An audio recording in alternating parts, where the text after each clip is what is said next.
unlocking a world of knowledge in an instant. Ready for today's quick insight?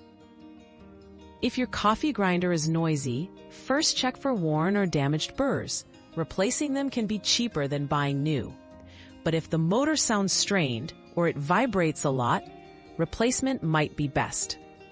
Think about the grinder's age, repair costs, and how much you want consistent grind quality. Sometimes, a new grinder means quieter, fresher coffee.